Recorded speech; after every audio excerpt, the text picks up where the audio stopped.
We could call the Personnel and Higher Education Committee to order. Could I please have a motion to approve the minutes from the last meeting by Supervisor Simpson, seconded by Supervisor Fraser? All those in favor? Aye. Opposed? Thank you. That motion carries. If we could start off our morning giving the floor to President Duffy as she talks to us about two issues and updates for her committee, that would be great. Good morning, President Duffy. Great, thank you, and thanks for having me. I'll try not to have my back to too many people. So just very briefly, I did want to share, we had an information session on Tuesday night for the Excelsior Scholarship, which you've all been hearing a lot about. We had the president of the Higher Education Services Corps, HESC, which is the organization that actually administers CAP, as well as will be administering the Excelsior Scholarship. And we cast the net very wide. It was a community-wide event. We partnered with Queensberry and all the other school districts, so they sent the information out. So we had about 90 people there, which was great. Parents, students, just wanting to learn more about the scholarship. So it was a successful event, and we've been told that to date, HESC has received about 40,000 applications across the state. We don't know our data yet. We haven't received it yet in terms of how many are applicants to SUNY Adirondack, but our financial aid office is working seriously. And just as a reminder, in case you or someone you know is interested, the applications have a very short timeline. The applications open from June 7th to July 21st for the fall. So if people apply after the 21st, they would not be considered. So it's a pretty tight timeline, and we're trying to get the word out as best we can to make sure as many people can take advantage of it as possible. And then the second thing is construction, and Anne Marie is also here, our Vice President for Administrative Services, and she also has something to bring to you as well. But it's on time, on budget, and looking great. We will be planning some sort of opening event for the science building probably in early September, which of course you'll all be invited to come and tour. But as I tell people, I get chills when I talk about the new science building because it's so incredibly amazing space, such cutting edge, and our faculty and our students in our community will be blown away when they see the type of space they're going to be able to go in. So we're thrilled. And just finally, enrollment in general, we're doing actually quite well for fall, which we're exceeding our expectations, although it's still early, and we knock on wood because a lot of things can happen between now and the beginning of September, but we're actually up in enrollment for new students, which is really where we want to be. So things are moving along nicely, and I'm happy to answer any questions that anyone has. Thank you. Are there any questions for President Duffy? No, at this point, maybe Anne Marie can move on and talk about our subsection B, the request to transfer. Sure, thank you. Does everyone have a copy of my request in front of them? For the colleges? You? Okay. No, I don't. No? Do we not have a resolution? This is the resolution the board passed. If you can just take one and pass our board. Thank you. Yeah. And we're looking for a similar resolution from you. So, very high level, we're only asking to move money from an existing capital project to a new capital project. It's no new money. It was all chargeback money, so it's not county money. Sometimes the state asks for resolutions to move money between capital projects, and sometimes they don't. This time they're asking for one. This is for our Warren Hall Student Success Center project. We received investment and performance fund money from SUNY to do an expansion of Warren Hall and create a Center for Student Success within Warren Hall. When we got that money, we already had existing projects for Warren Hall out there, such as, they're in here, we had some technology, some fixtures and furnishings and equipment, a renovation of the plaza between Warren Hall and the Student Center, significant repairs to the parking lot and lighting, and renovations that were already out there to create a Center for Student Success. So all we're looking for is to take those 6 projects that were existing and the funds in those projects that were existing for Warren Hall and move them into the newly created project number that the state gave us when they gave us the large amount of $1.2 million to expand the project. That's all we're really looking to do. Thank you. And I just want to call your attention to that it is item 1B. It was sent out with your agenda, and you do have a copy of that in your packet. Are there questions at this point regarding this? Supervisor Bramer? Thanks. Are these other ones already done and they're just funds sitting around in there? No. No, they're not completed yet, and now they will be completed as part of the project that's currently going on. And the project was planned that way, that, you know, we would address all of these other projects for Warren Hall within the larger Warren Hall project. Supervisor Montesi? Just, it says current budget 400,000, changed 1,099,000, and new budget 1.499. So the 400,000 was something we had allocated. So the actual entire project budget for this project is $2.7 million. It's made up of the $1.22 million from SUNY that they gave us from the Investment and Performance Fund. The $400,000 you approved last year as a piece of this project. It was a $200,000 donation from our Faculty Student Association, and $200,000 was matched by SUNY in April when they approved the project, or the state actually in April when they approved the project. So that's that $400,000, and then the remaining is these monies that we were moving from existing Warren Hall projects into this one project number. It's really just for submission purposes. So when we submit to DASNY to get the 50% reimbursement, we have to submit against each project, and we have to submit all of the invoices.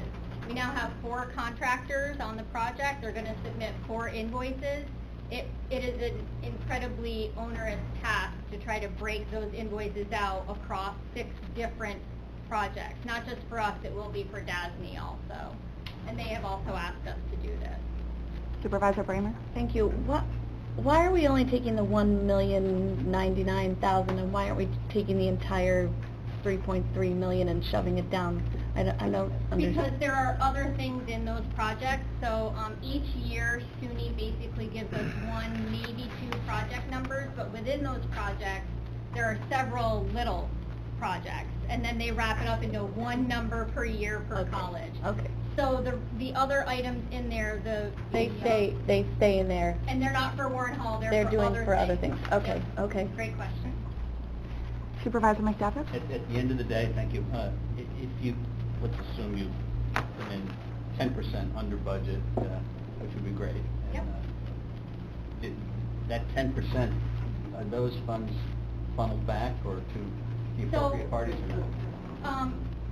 These are capital chargeback dollars. They're our money. So what we would do is make that request in an upcoming capital request to you to spend those dollars on a different project. That makes sense. We do that every year. There's usually some money left over from a project that's closed out, and it just goes into a new request. If there are no further questions, is there a motion on the floor made by Supervisor Montesi, seconded by Supervisor Bramer? All those in favor? Aye. Opposed? That motion carries. Thank you. Thank you very much. Are there any other questions for SUNY Adirondack this morning?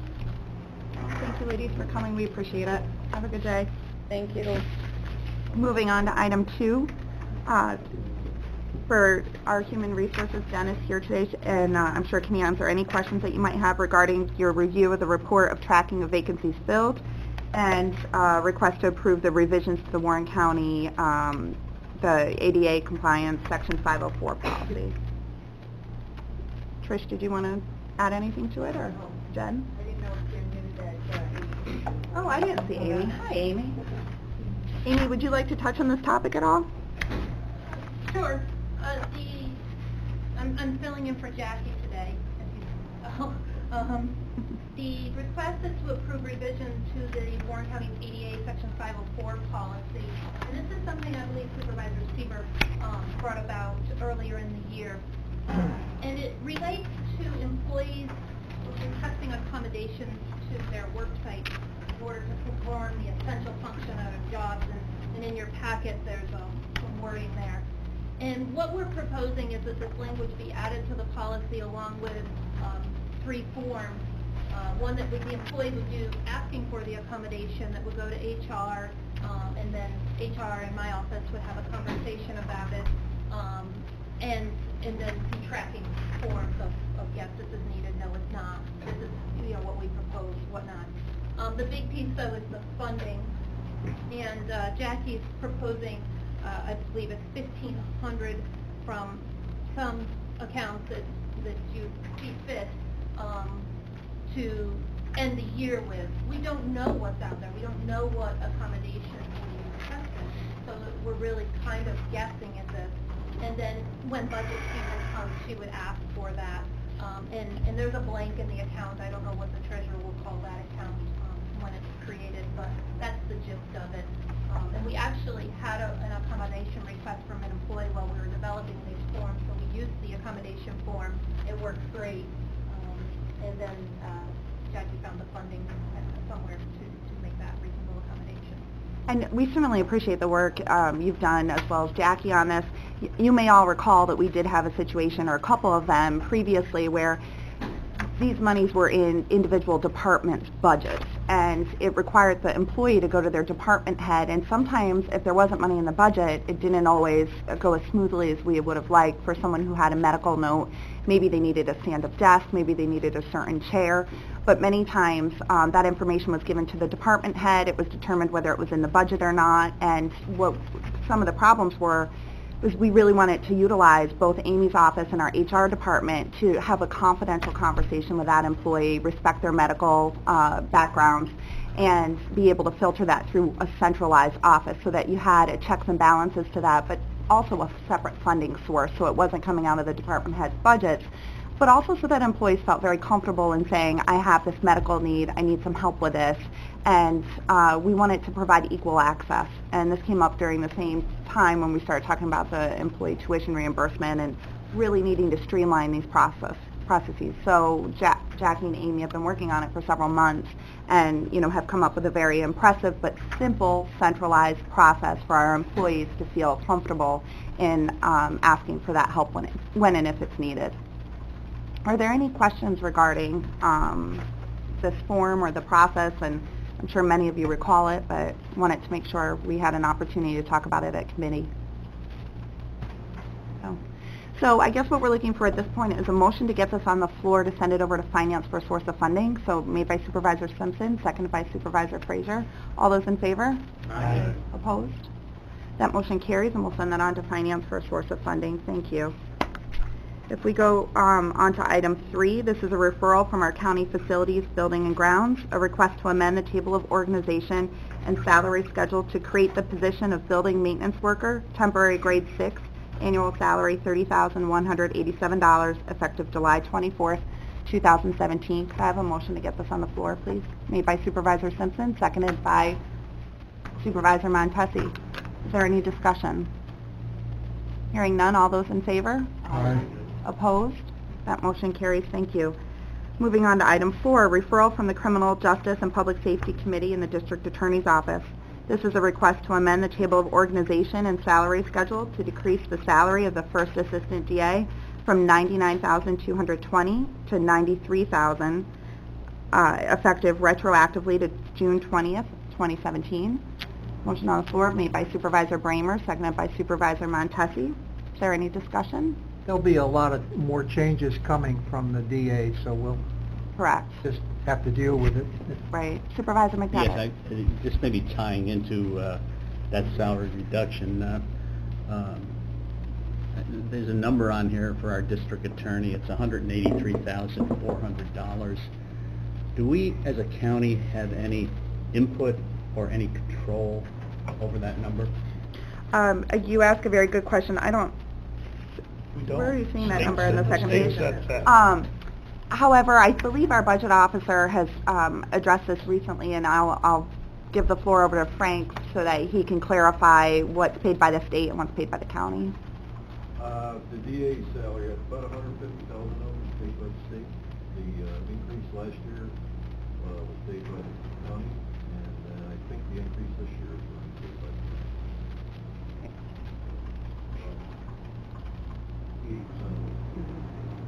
So we can control 20% of that number? Of the district attorneys. This is the first assistant. This is Right. Okay, I'm going further than that. That's no, I appreciate what you just said on Sure. the assistant. I'm talking about the district attorney's office. well, I believe her salary is set by the state, Right. Okay, that was really my question, so, Better paying it. Mhm. okay, now, They did not pay it, but the salary is set by the state. now, do we, the salary is set by the state, do we make a contribution to that $183,000 Yeah, to the county? that's what he's saying. Oh. 3. Okay. Okay, do we have, so we have no control in any way, shape, or fashion? We 183 is set, and we have a... Unless we violate the law. Yeah. Okay, okay, good, thank you. Supervisor McDevitt, I'm sure you could write to your state and contact your state elected Sure. officials regarding Sure. that, No, I mean- because it is set by them, And I the mean, state. yeah, it just, to me, it seems like a very high number for Warren County. Mhm, yeah. So, did our treasurer have anything you wanted to add to that discussion, or? No, it's just that it's mandated by the state.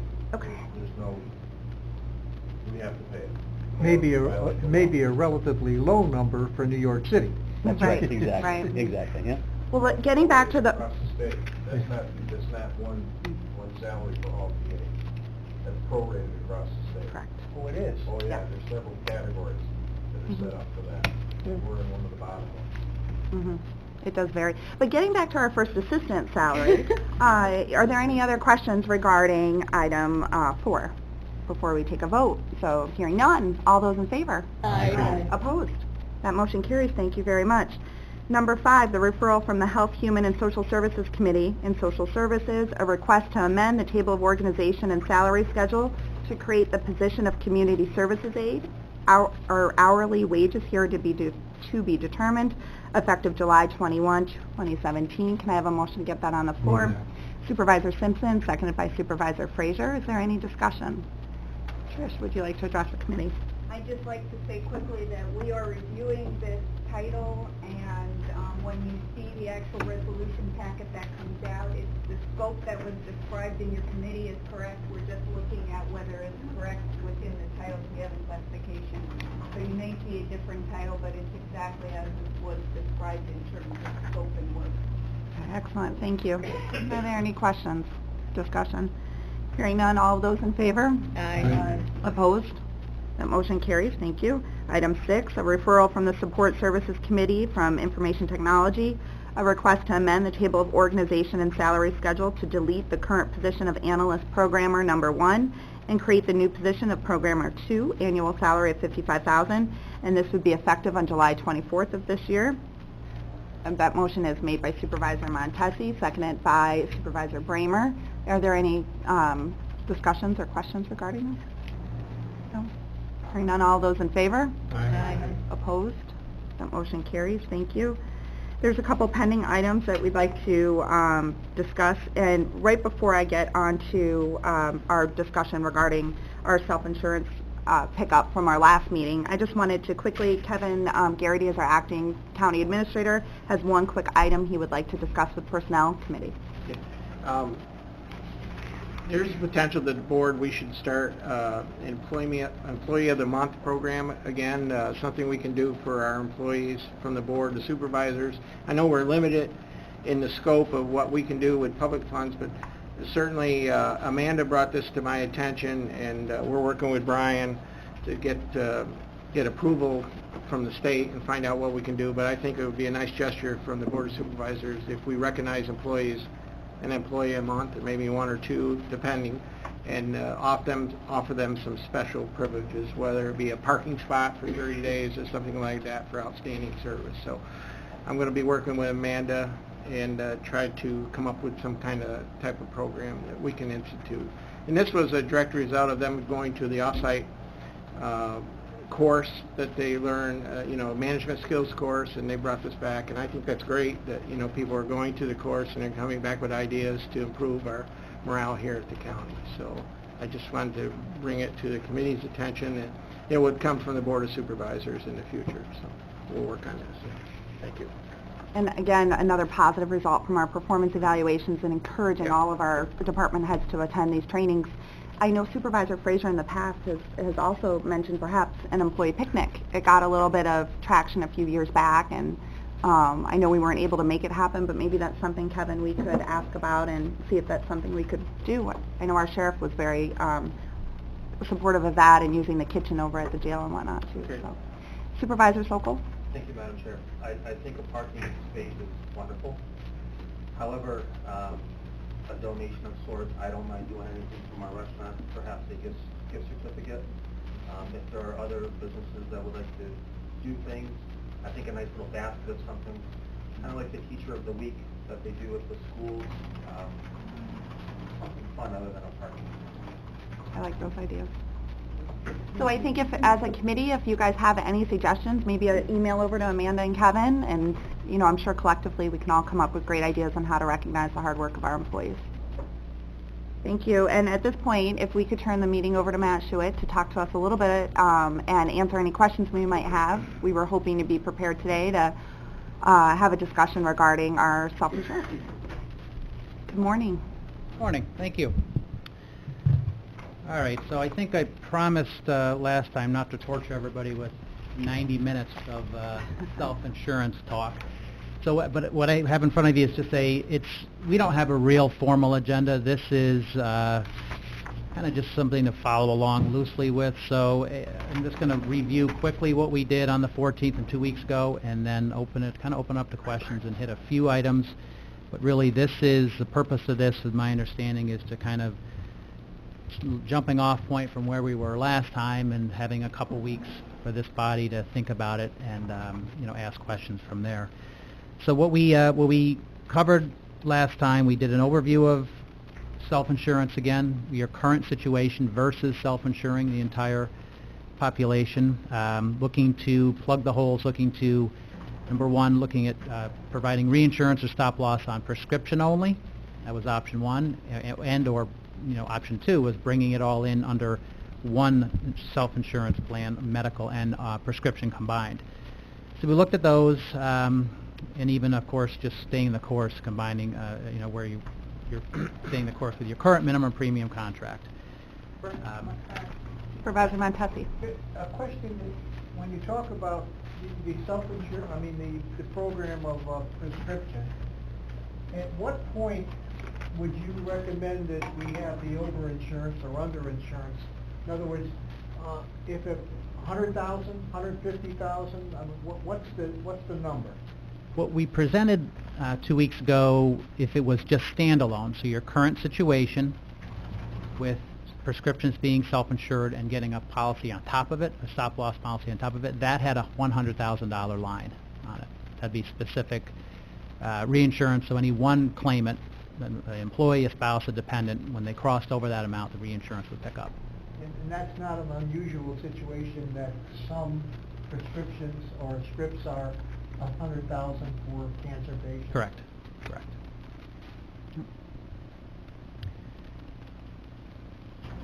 So in the interim, there was some email questions submitted. I put on the bottom, by the way, in case you didn't have it, my contact information, so you certainly can call or email if anything pops up. I'm happy to review any of these questions individually.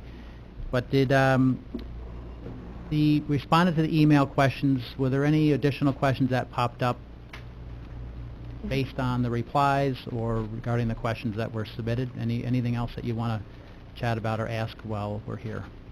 Does the committee or any other supervisors have any questions? I know you gave a very thorough presentation, gave us a lot of information to review, and certainly appreciated Supervisor Brock's questions that furthered that discussion, but wanted to see. I think if there aren't any other questions, it just comes down to the one big question. Do you want option 1, option 2, or option 3? So 1 is our script, our stop loss, 2 is all in, the medical and the script, or 3 is do nothing, stay where we're at. And I think what we're looking for today is a decision from the committee on what path to move forward to. I'm happy to open that up for discussion. Supervisor Bramer. Yeah, I'm ready to go all in. You're feeling. I think maybe I'm going to pull a page out of Supervisor Garrity's book, and we'll just go briefly around the committee, and let's make sure we get this on the record and how everybody's feeling. Supervisor Simpson? I'm all in. I think, I think we can tolerate the ups and downs going in. We know that's going to happen, but I think it's the right way to go. Supervisor Brock? I never got the answers to my questions. You didn't? We emailed it right back out. He responded the next day, and Amanda sent it out to the whole board. Right, but just said excellent question. And No, it had in red a response to each question.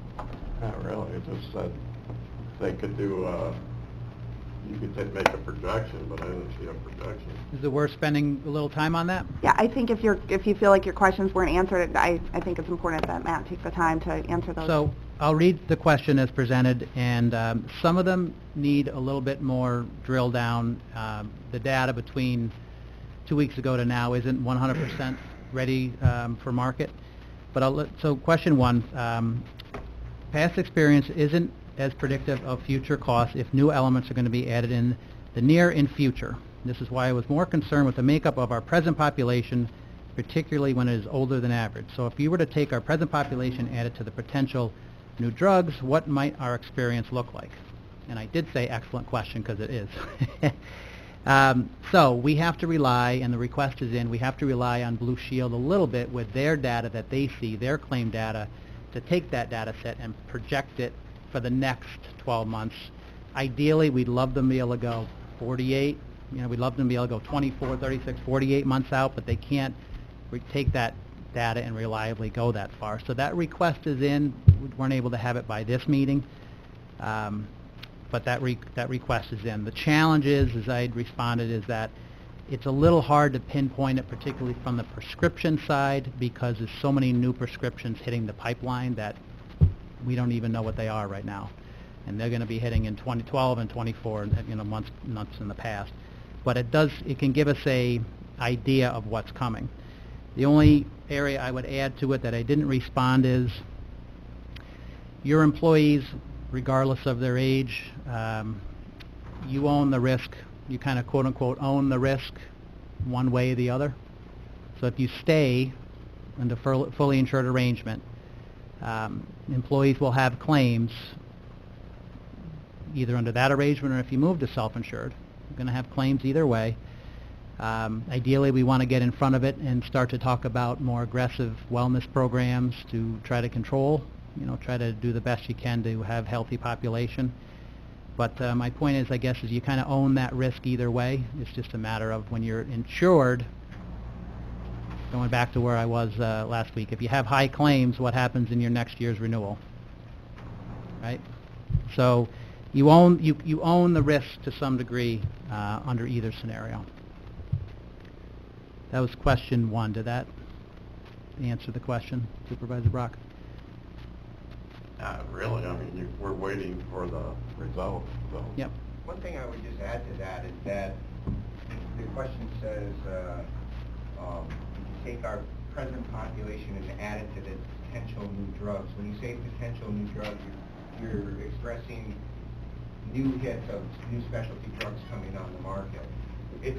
We'll never be able to really pinpoint that because we don't know what person's going to have what chronic illness that's going to come in. We do know this, that in the specialty drug market, some of them are quite expensive. We expressed in the last meeting that we had one hit a couple weeks ago that was called Exondes 1. Exondes 1 was a $600,000 hit to that client. Under your current arrangement that you have right now with your prescription drug being self-funded, the full $600,000 would be on the county. If we add a stop-loss protection to it, you'll be protected after the $100,000. The other $500,000 would be reinsured. So adding a stop-loss protection, and we made this recommendation, is that we absolutely recommend, as your consultant, that you put stop-loss protection on that prescription drug side. What Matt's referring to is you're 100% credible, so all of your claims count against you. So if that $600,000 claim hits, and it was a fully insured drug program, that just means, okay, you had your stop-loss protection for this year, but next year's renewal is going to be accounted for. All right, they're not going to let another $500,000 of drug spend go on without charging you the premium for it. So it's really hard to pinpoint that, Supervisor Brock. But that's exactly the reason why we feel you have to, especially with all these new specialty drugs coming on. It's the exact reason why we think you got to have some protection put in place there. I understand that.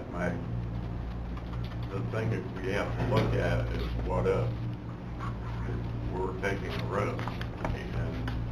as much as we may say, well, we're going to be self-insured, either way we're going to be taking the risk.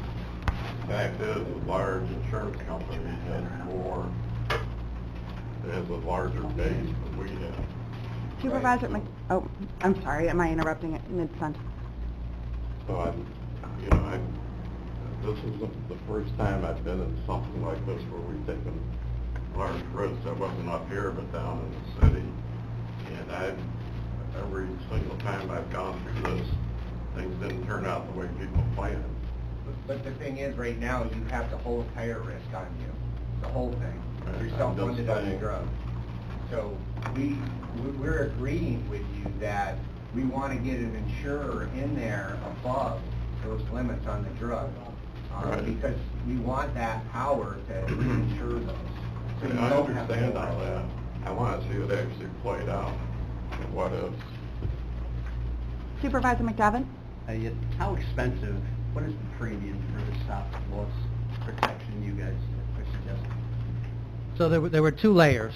The first layer was if you stay current arrangement and just put reinsurance on the prescription only, that with $100,000 on per person, that was $191,000. So the premium is something under $200,000? Yes. Yes. And we developed last time ways if you wanted to spread that around and how we costed into the premiums. While I'm on this, just you may be fielding this question, I don't know, but I was contacted by one of the CSEA members concerned about change. Just want to make sure, let everybody know again, if you go this route or if you don't go this route, your promises per contract still hold true. Open enrollment's the same. Employees would have no changes. So just to say that publicly one more time again, this is not going to be a change to the existing contract or the employee's benefit at time of use, regardless of which way you go. Thank you. So Supervisor Brock, are there additional questions, or how are you feeling at this time? Just to get our poll here. I want to see my questions answered. I mean, especially the first one. Right. I think what they're obviously conveying, and you're aware of this, is that data is not available at this point in time. But we are passing around your questions and the answers in case people did not have the opportunity to see that. So are you saying at this point, Jim, you're kind of at a standstill? You're in option 3? Okay. I'm where I was before I answered the question, or asked the question. Okay, Supervisor Montesi? Just two questions. Did you say for $100,000, over $100,000, the premium would be $200,000? Right. Correct. That was option 1. That was existing situation, just plugging the gap on the prescriptions, putting reinsurance just on the prescription side. You already have it on the medical side with Blue Shield. That's a standalone policy that goes on top of your prescriptions. So What's option 2? Option 2 is moving your medical and your prescription under one stop-loss contract, being self-insured. And then what would that premium be? The prescription, or you would have one prescription or one reinsurance policy over medical and prescription, and I had it in the. Put my fingers on that quickly. Yeah, an entire cost for that was in the whole mix was about 7% of your total overall cost, $800,000 or so. $800,000. That's actually the more efficient way to do it. Yes. Because it brings medical and drug counting towards that $100,000 stop loss. Whereas if we just do the stop loss on the drug, only drug claims go towards it. If we do it as an umbrella over everything, medical and drug go towards it. So it's much more efficient that way. So, as a salesman, what is our premium right now? What are we Consultant. paying? Huh? Consultant. Well, I know, but I mean, you're here selling something, which is good. But I mean, so our premium is $7 million, $8 million? Two things. Your premium, okay, when it's all rolled up under one umbrella, so that's medical, prescription. You're in the neighborhood of $11 million. Okay, 11 million. So what we're saying is one of the costs that if we went self-insured, we have $4 million in reserves, and then 800,000 would be our premium for the overinsurance or underinsurance, which is appreciably less than the 11 million, and you know, then we've got to manage that. Okay. Right. And Blue Shield right now, as the insurance company, you have reinsurance on your medical portion now, so they have a charge in your rates for reinsurance there already. So it's not a fresh, brand new 800,000 to some degree. It's already wrapped into your rates. But it is important. I do want to address that one issue just to say it. It's in the response, but this is not Jager and Flynn, Kurt and I. Doesn't matter to us. Okay, we're advising you of an issue to reinsure at a minimum to cover yourselves. We feel there's a gap on the prescriptions, but we don't make a penny more. We're not quote unquote selling this proposal. We're advising and consulting. This is up to this body. If this happens this year, wonderful. If it pushes to next year, you know, we still feel there's a concern. We want to help you plug that gap, but ultimately, we don't have a horse in this race. Thank you. Supervisor Bramer, how do you feel? I hear what Supervisor Brock is saying about wanting the data, but I think that their answer that they're telling us is that it's very hard to predict. But overall, I feel like their advice to us is it will be more efficient to be self-funded and have everything wrapped under one umbrella. Okay. So you're number 2. And Supervisor Beatty, I will get right back to you. I'm just going to do the committee first and then come right back to you. Supervisor Montesi.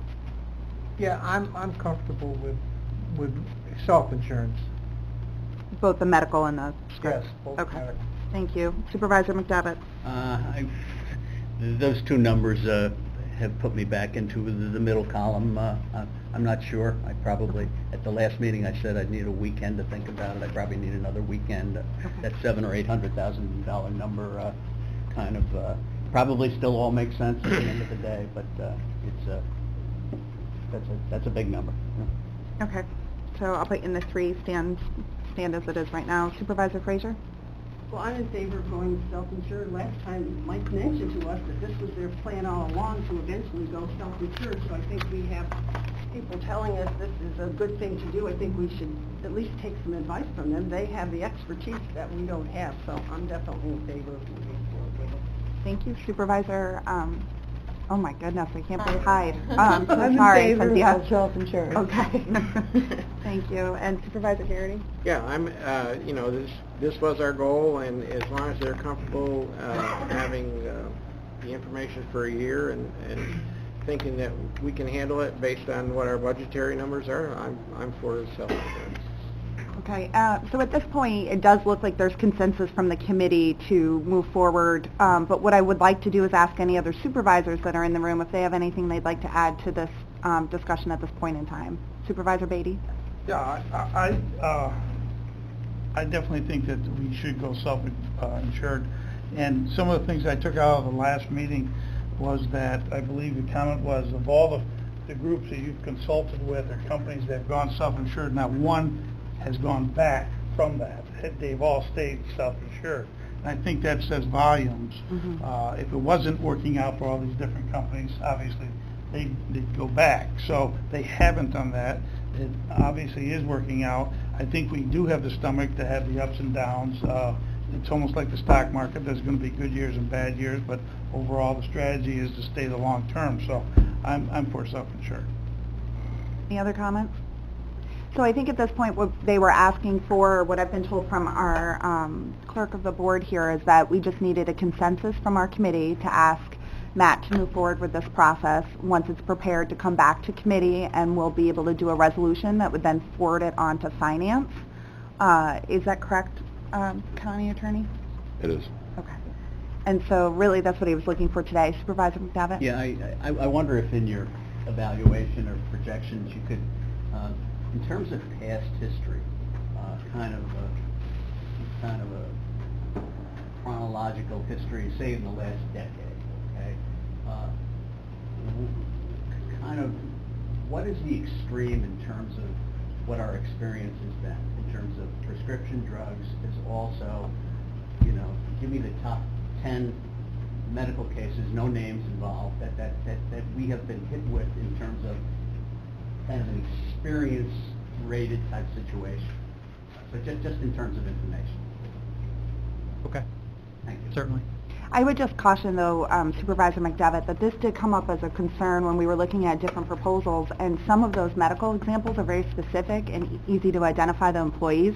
So, you know, to the extent that would be public information, I do feel that perhaps it should only be shared in executive session. Okay, I appreciate that. Yeah. Okay. Thank you. So at this point, Matt, what do you think the time frame should be? Should we put you on for next month's meeting schedule, or how would you like to proceed? That's August 3rd? That's I don't the know. August 3rd meeting, am I understanding it? Yeah. or- Yeah. There's not one in July, it actually pushes. Well, this is technically July, for our July meeting. Right, Yep. right. Okay. Yes, we can have, so help me with the formality. So if it comes out of this committee and it's a yes, let's say, then it goes to the full board, correct? It would go to finance right after, it's the August meeting. Okay. Yep. And then eventually To the full board. Full board. So at that point, that would end up being sometime in late August, probably? Mid-August, yes, August 18th. All right, we're starting to get tight on timelines. I think we could still pull it off, but we need, so you renew in December, all right, we would have 90 days to do it. So I would say if it doesn't happen in that time frame, we'd have to pull the plug on it and just stay as is. But that would be the last meeting to formally approve it. Otherwise, it just won't be a functional enrollment. The other option is, of course, we can ask if the pleasure of the committee is to make a resolution today and move it forward. But I don't know if you can turn around and have something prepared by the full board meeting in July. What date is that? July 21st. It's really your timeline that... I think if we get a definitive answer on mid-August, I think we can make it work. Okay. That's the last. That would be it, though. Yeah, that would be the end. Correct. Then Brian, should we ask for it today? Or It would be better to have the actual proposal to be Okay. able to vote. So we'll look for the actual proposal for the August meeting. And again, you've got the majority of your committee today saying yes, they all want to move forward with a medical and the script. So we, certainly would expect we'd have the same type of support in August. We'd hate to make you go through all that work and then, but new information is new information. So it will be good to get that out to the committee at least a couple weeks before, at least a week before, for their review at home, and they're able to answer any questions, talk with you about it before our August meeting. Does that sound good? Okay, Thank you. Yep. very good. So Okay. thank you for your hard work with this and for taking the time to educate us and also advise us. We appreciate that. And we'll look forward to moving forward with this then. And lastly, you just have a couple items in front of you regarding vacancies that have been approved. And you can read those over in those different areas. Is there at this point any members of the public that would wish to be heard? No? All right, next have a motion to adjourn, please. By Supervisor Simpson, seconded by Supervisor Montesi. All those in favor? Aye. Opposed? We are adjourned. Thank you. Okay.